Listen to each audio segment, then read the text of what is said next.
All right, ready to dive into plant-based eating? Let's do it. Today we're looking at 15 mistakes not to make when going plant-based. By Rafi El Smith. Yeah, this book is packed with advice. Eye-opening advice, really.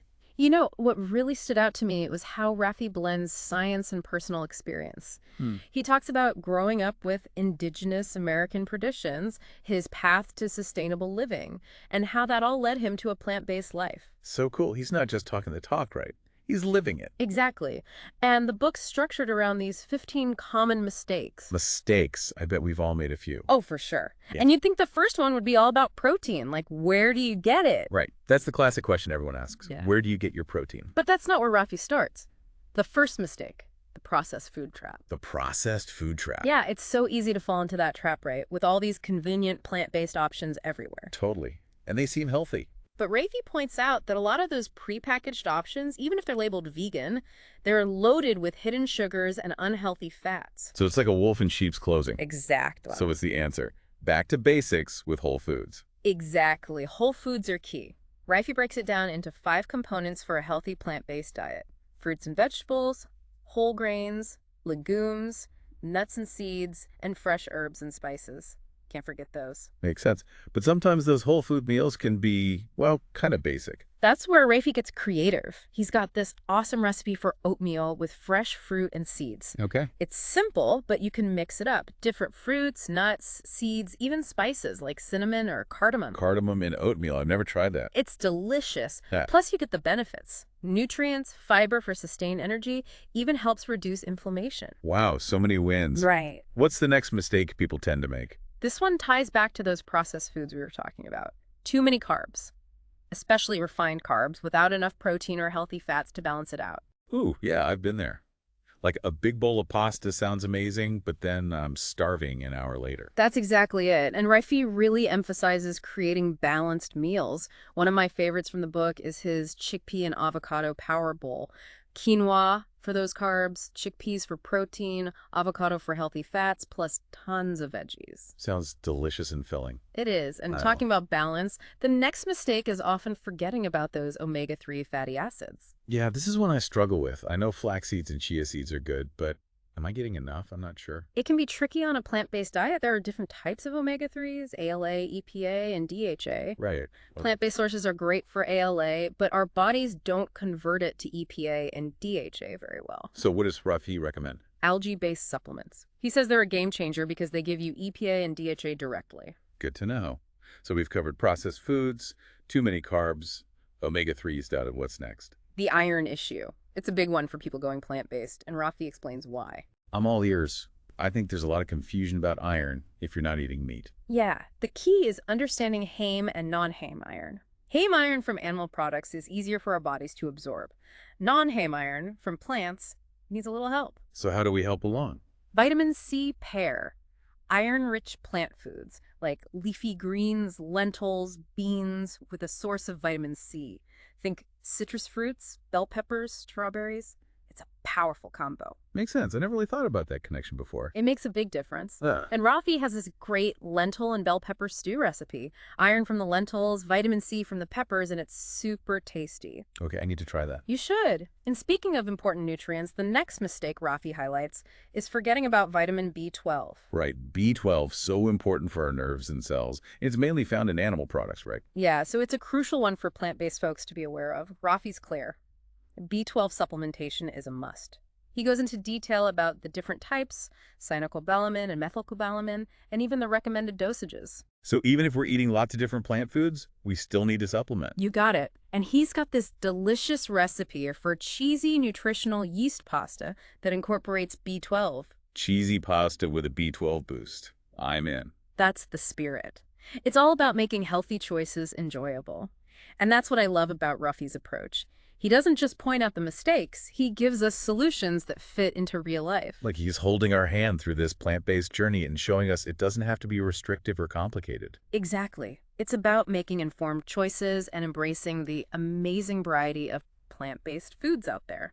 It's funny, we think about plant-based and calcium, leafy greens, right? Totally. Spinach, kale, all that. But Ruffin points out that even with leafy greens, there's a catch. Good catch. It's all about absorption. He talks about these things called oxalates.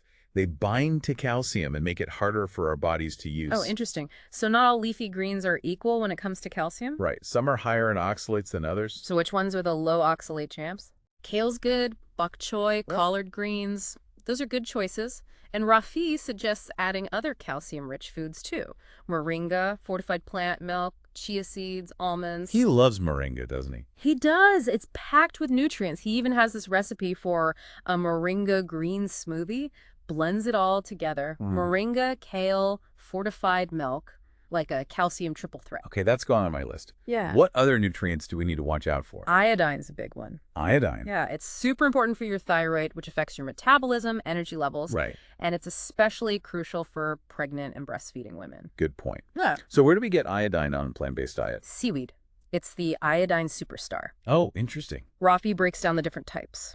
Kelp, nori, wakame, dulse, even Irish sea moss. Wow, so many kinds. I'm most familiar with nori for sushi. Right. And he gets creative with it. There's this recipe, a sea moss and berry smoothie. Sea moss in a smoothie. It's actually pretty versatile, and he gives tips on how to optimize your iodine intake, like balancing it with selenium, watching out for goitrogen. Hold on, goitrogens. They can interfere with iodine absorption. Oh. Some plant foods have them. Cruciferous veggies like broccoli, Brussels sprouts. So we should avoid those. No, not avoid. It's all about balance, right? Yeah. Riffy suggests limiting them if you're concerned about iodine. Cooking them helps reduce those goitrogenic effects too. Good to know. It's amazing how these little things make a difference. Absolutely. It's all about understanding the science behind it, and then you can make those informed choices. Okay, what's the next mistake on the list? This one applies to everyone, not just plant-based eaters. Staying hydrated. Drinking enough water. Yes, that's important. So crucial, and even more so on a plant-based diet. Because of the fiber. Exactly. All that fiber needs water to keep things moving smoothly in your digestive system. Makes sense. What are some of Rafi's hydration tips? Simple things, but they make a difference. Start your day with a big glass of water. Carry a reusable bottle with you. Set reminders on your phone even. I like that. Sometimes I just forget to drink until I'm already thirsty. Me too. And you can eat hydrating foods too. Cucumbers, watermelon, leafy greens. A nice cucumber salad on a hot day. Perfect. He even has a chilled cucumber soup recipe. So refreshing for summer. Okay, that sounds delicious. It is. And speaking of delicious, what about healthy fats? Healthy fats. Are there mistakes people make with those on a plant-based diet? Definitely. Some people still think all fat is bad.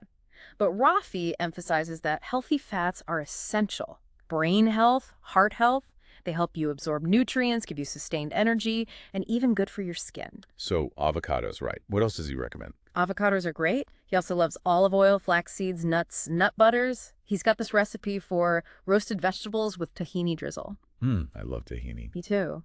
And incorporating those healthy fats actually helps with the fiber issue we were talking about earlier. Oh, right. It slows down digestion.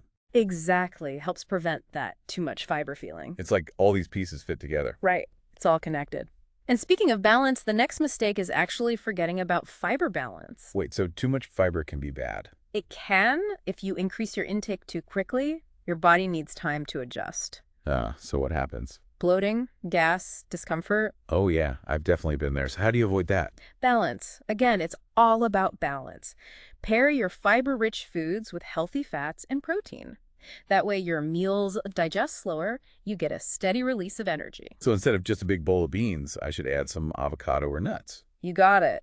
Rafi has this great lentil and avocado salad recipe. It's the perfect example. Fiber from the lentils, healthy fats from the avocado, protein from both. That sounds like a great lunch. Yeah. What else is on the list? This one's a hot topic lately, gut health.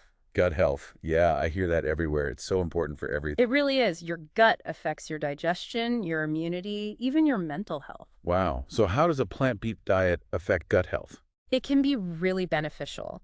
The fiber and prebiotics in plant foods feed the good bacteria in your gut. But you got to be mindful of what you're eating, how it impacts your gut microbiome.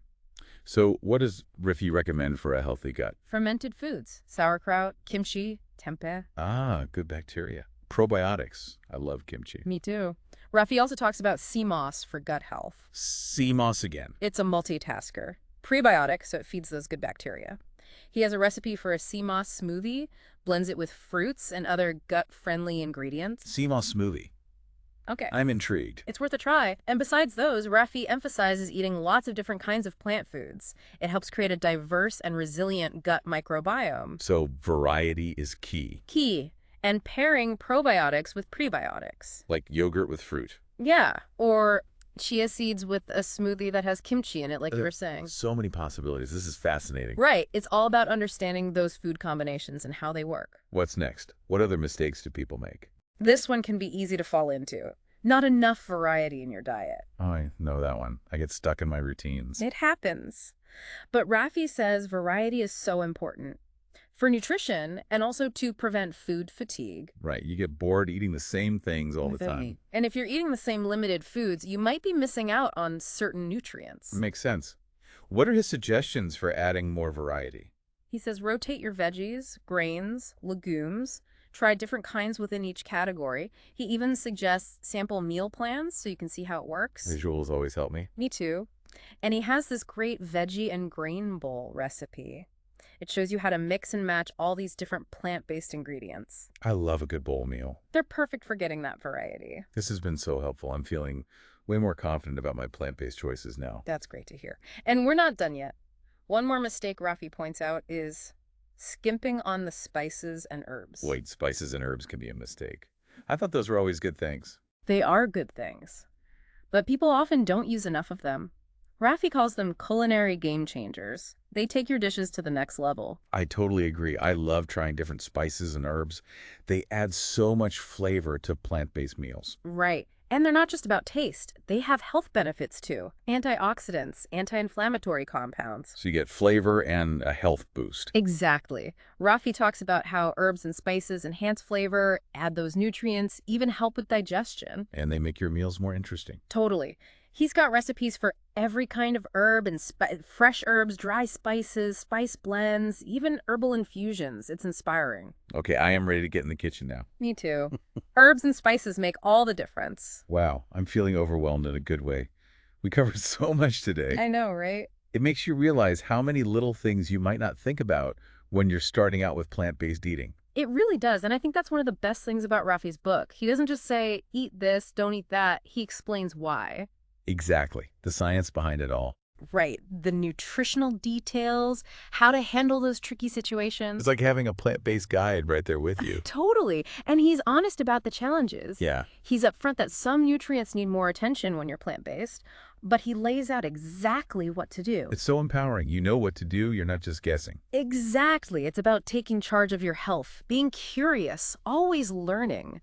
Rafi's book is a great tool for anyone on that journey. Absolutely.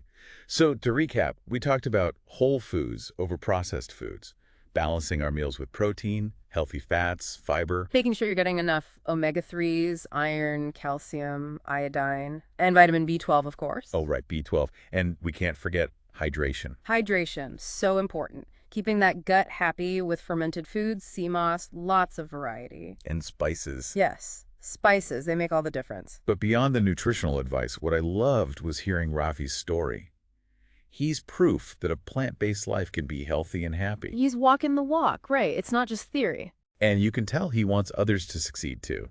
He gives you those practical tips, delicious recipes, all that knowledge. It makes you feel like you can really do this, thrive on a plant-based diet. If you're ready to dive in and avoid those common mistakes, definitely check out Rafi's book, 15 Mistakes Not to Make When Going Plant-Based. You can find it on his Linktree. At Linktr.ee/Autochthons. And you can connect with him there too. He loves hearing from readers. He does. This has been such a great deep dive. I feel like I've learned so much, a whole new way of looking at plant-based eating. Me too. And I hope our listeners are feeling inspired. It doesn't have to be about giving things up or eating boring food. There's so much to explore. Right. Amazing flavors, new ingredients, finding what works for your body. It's about enjoying the journey.